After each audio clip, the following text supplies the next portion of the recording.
Geert van den Bosch has continuously stood up for honesty, integrity, and science.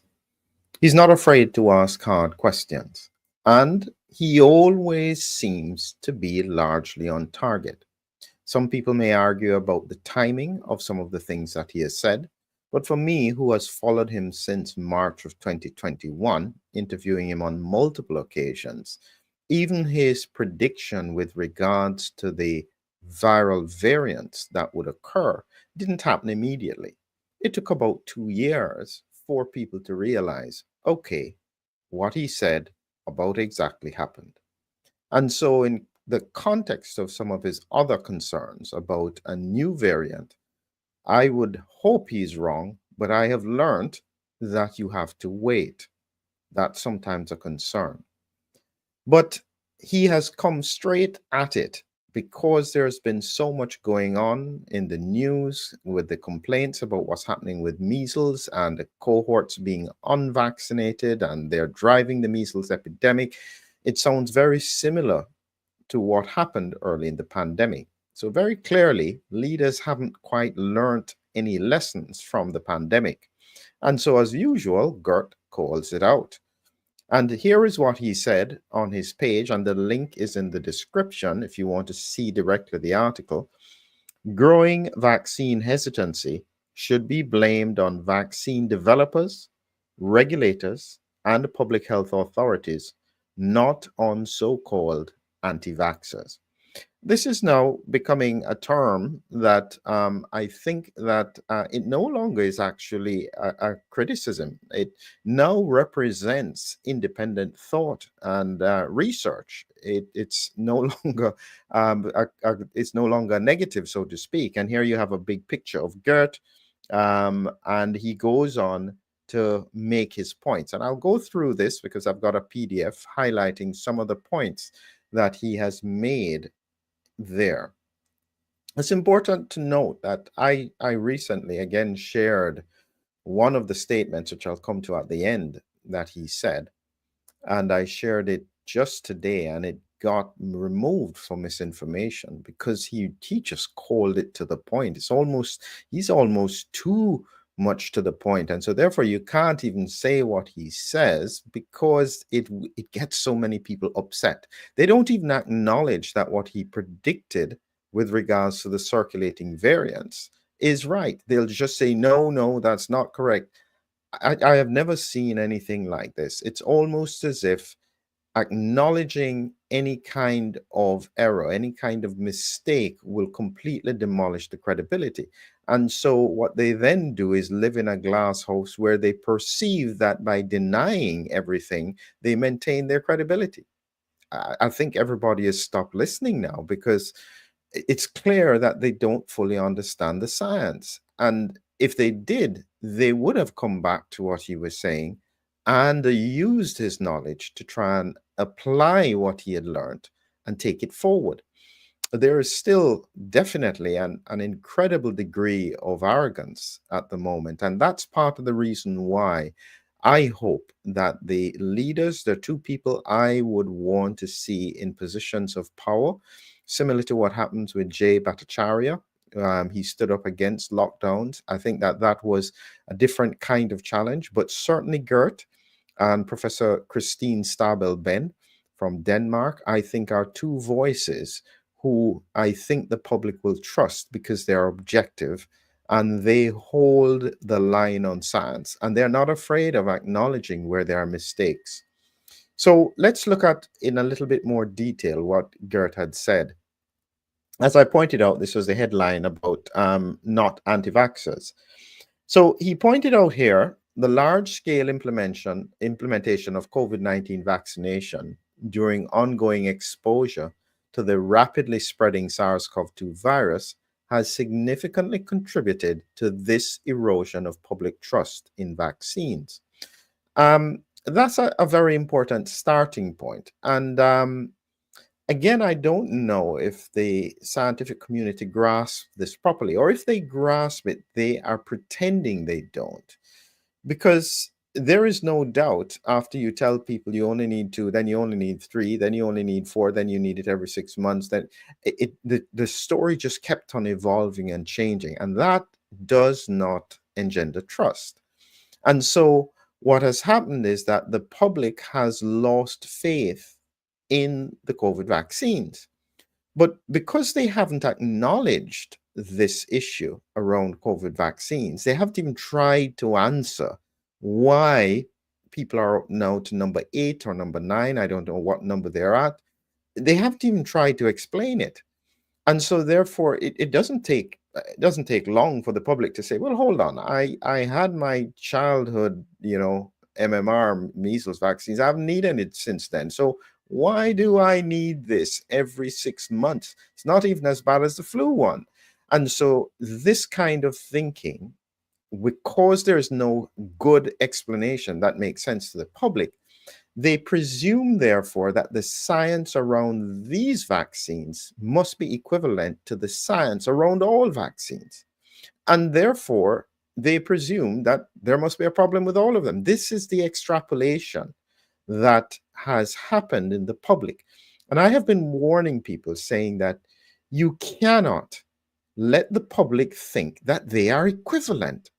I mean, goodness gracious, when you look at the science with this is functioning more like a therapeutic, not like a vaccine. I hope I don't get in trouble for saying that, meaning that it has an impact in terms of the severity of the illness, but the duration that it acts for and the production of IgG4 is probably the main reason. And that is not typical of how the other mainstay vaccines work. And so if that's not clarified, it is no surprise that people get confused. He then went on to say large-scale human experimentation with and using an entirely new non-sterilizing. What that means is that it doesn't stop infection, and inadequately tested vaccines in an attempt to control a pandemic. And this is exactly what happens. And he's just called it as clear as day. You have to remember, people keep on saying the technology was around for a while. Listen,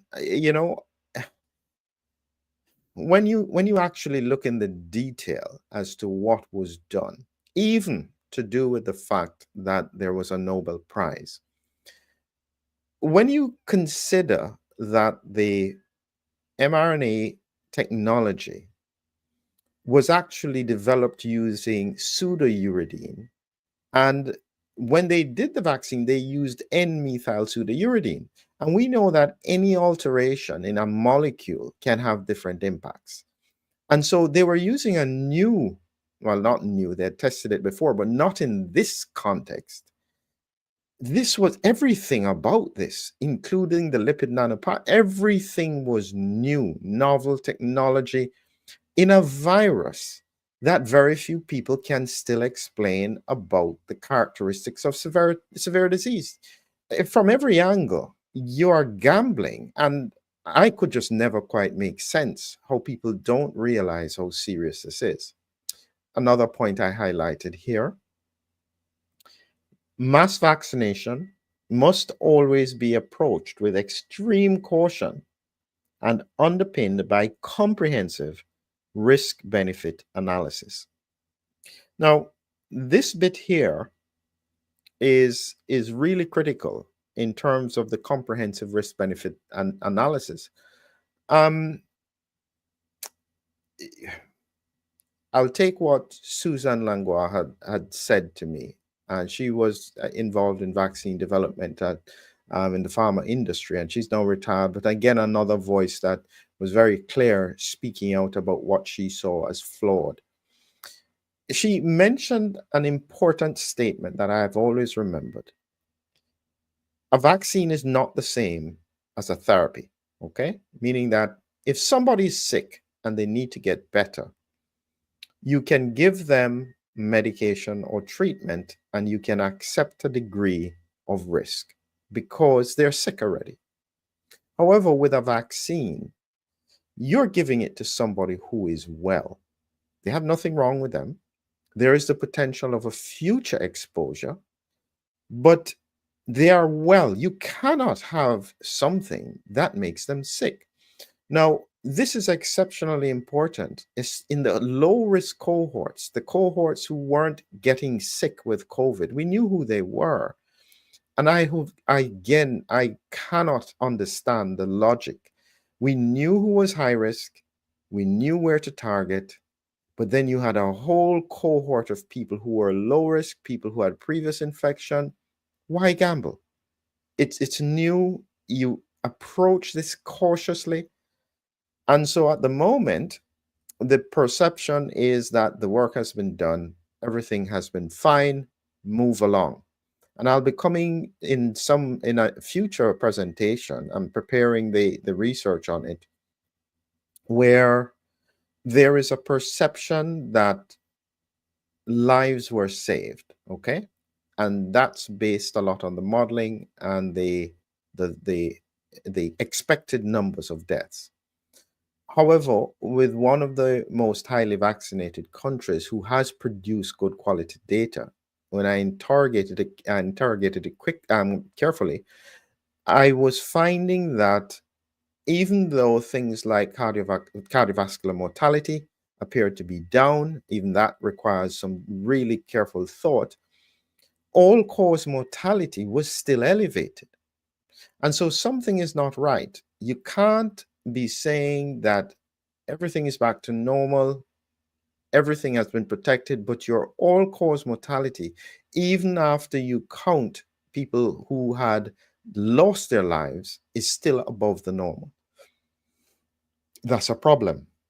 Now, in terms of the unvaccinated, he highlighted this point, and this is really important. No one should ever be coerced into vaccination. Now, it's not just vaccination, it's any therapy. And I have said recently, and again, this didn't go down very well, people don't like it. As I said, anyone who was individually, organization, government involved in COVID vaccine mandates and they haven't apologized or investigated harm, that to me represents a failure in health advocacy. And my personal view is that those individuals either have to do the right thing, which is that they apologize for the people who took the advice and inadvertently got harmed. And it's not just enough to apologize, you have to investigate. You have to understand why they were harmed, what was the mistake, what was missed. And none of that is happening properly. And so, to me, what that means is that people in that situation are not in the right place for health advocacy because it means a failure of ethics. That's the truth. It's an ethical failure. And you want ethical people advocating for the health of the public because there are so many conflicting interests and that happen.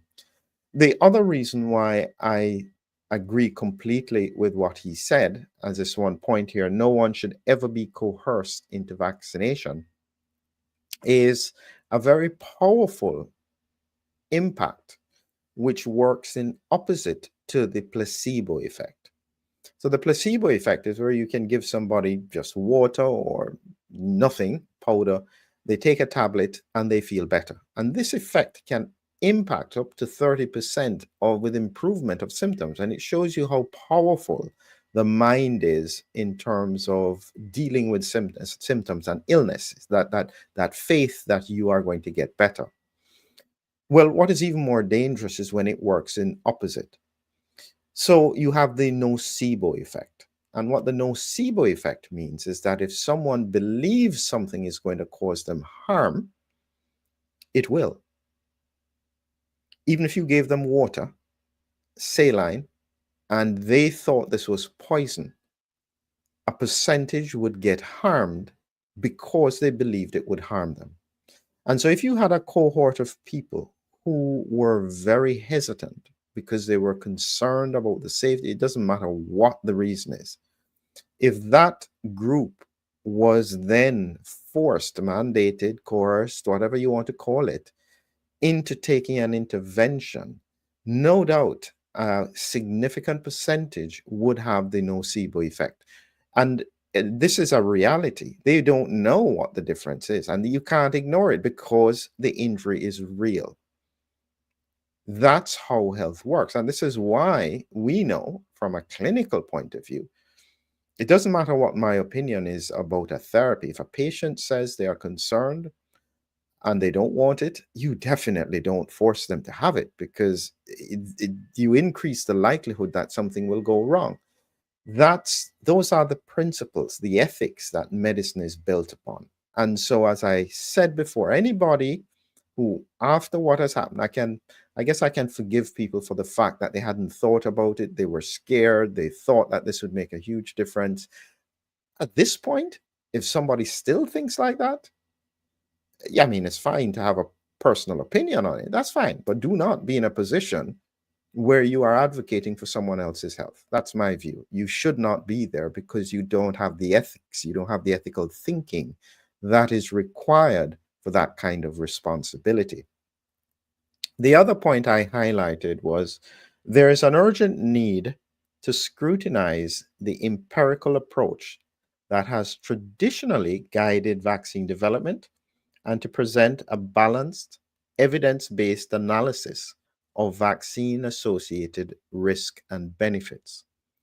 Now, as I said, the damage has been so significant to trust in vaccines that, in a sense, the public wants them to go back to even older vaccines and say, hold on, make sure these are safe, because I want to know that this is the case, because I don't trust you because of what you did before. That's fundamentally what has happened.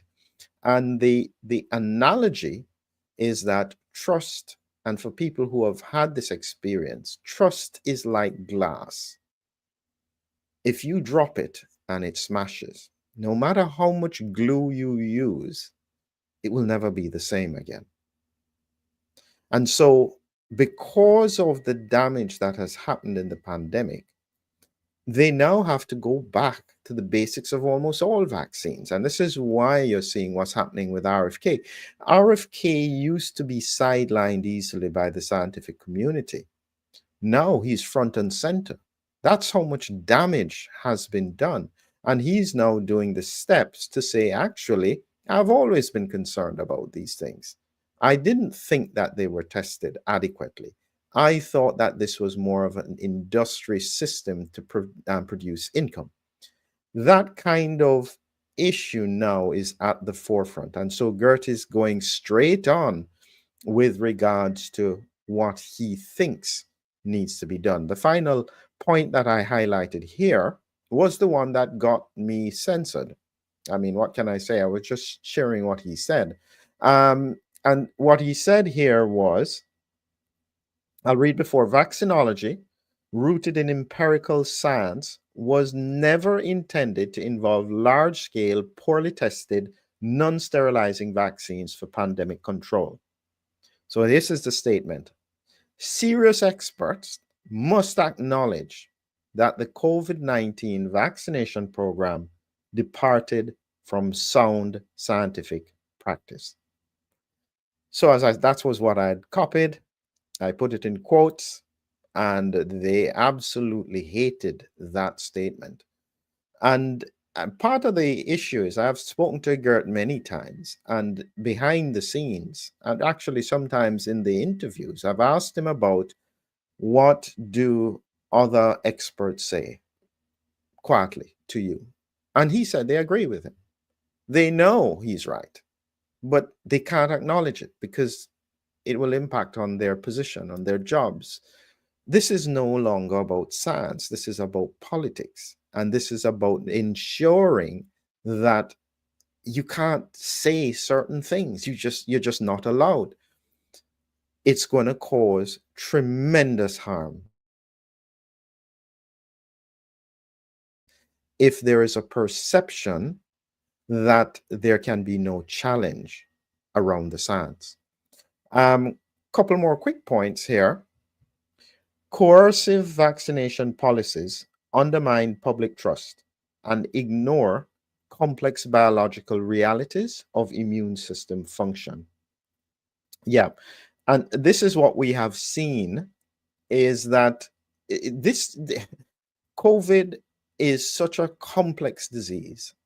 It's such a complex virus. I keep reminding people that we've never seen anything like this in nature. And so it's all the more complex depending on where it has come from. You just don't play around with it.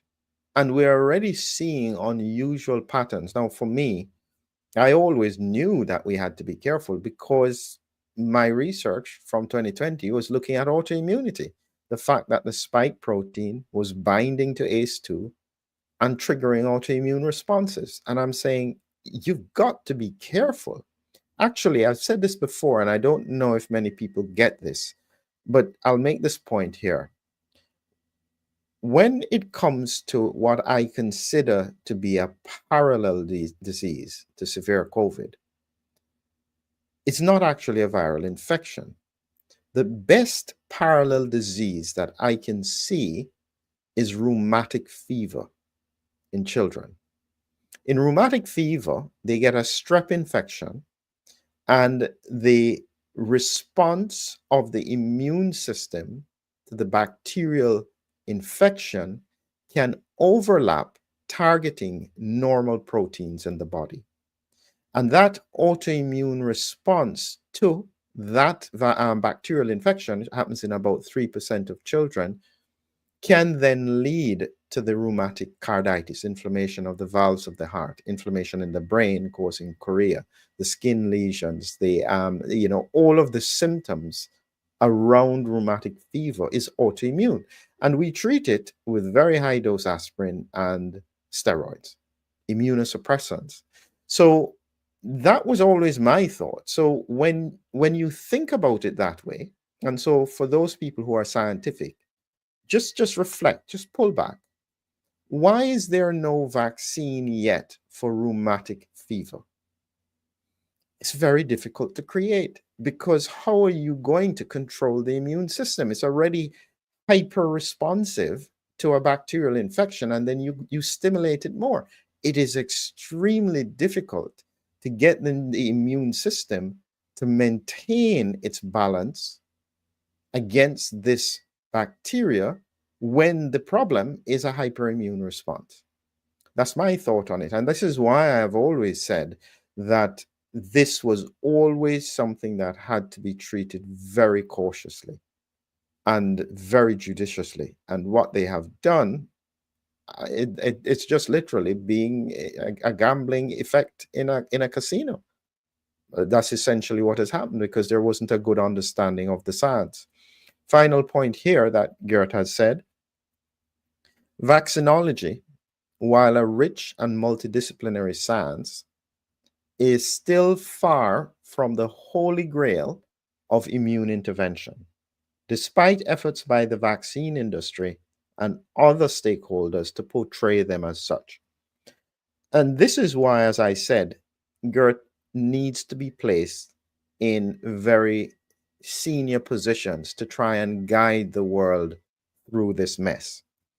He is involved in vaccine development for most of his career. He recognizes the limitations, he recognizes the strengths, and he knows that you use it cautiously. You cannot ask for a better blend of individual. If RFK is listening, I'm sure he listens to these videos.